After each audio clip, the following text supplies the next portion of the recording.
Colin Kaepernick's name has been making headlines left and right ever since the recent racial injustice protests and Roger Goodell's apology saying the NFL was wrong in the past for banning peaceful protests. I'm Sierra Goodwill here with Evan Lazar. A lot of conversation now about whether or not Kaepernick's ready to jump back into the NFL, and if he is physically ready and still has all the talents, if any team will be interested in him. Do you think he should be a quarterback, maybe not a starting quarterback, but in the league this season?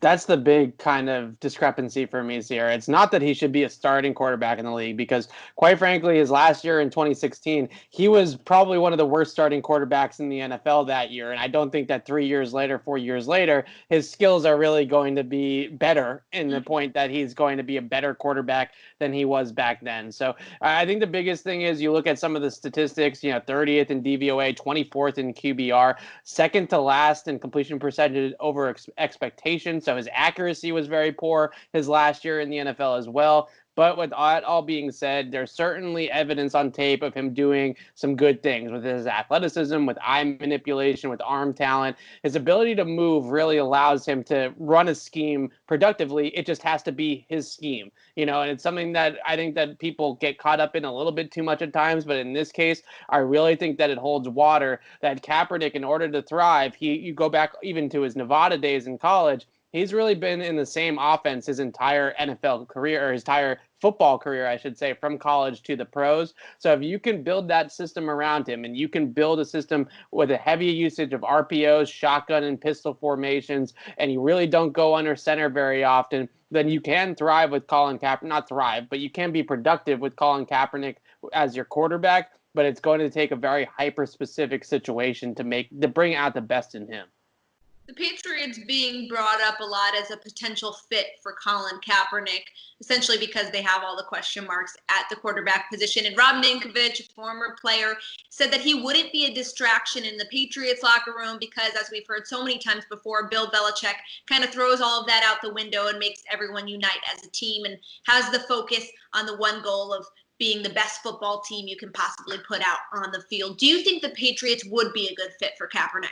Well, I wrote about this today, so everybody can go check that out on our website. But I think the biggest thing is with Kaepernick and the Patriots is that this fit football-wise is an absolute mess. I just went over some of the ways that Kaepernick thrives in the systems that he thrives in.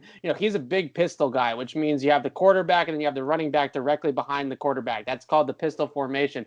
Back in Nevada, his Nevada coaching staff actually created the modern-day pistol. They created that sort of scheme, that sort of formation for the modern NFL, for the modern football in college as well.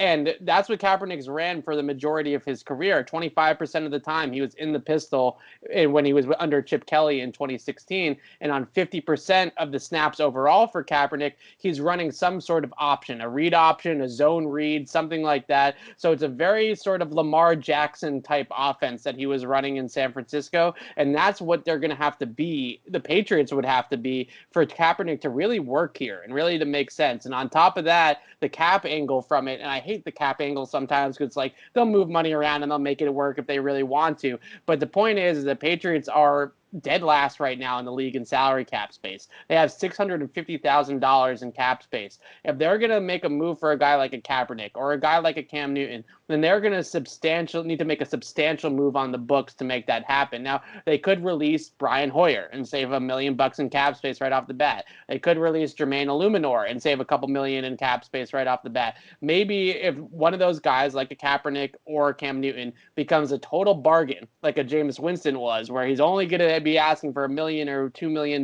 guaranteed in terms of a cap hit, then they could make this work. But if it's going to be any sort of costly maneuver, then it's not going to happen here in New England.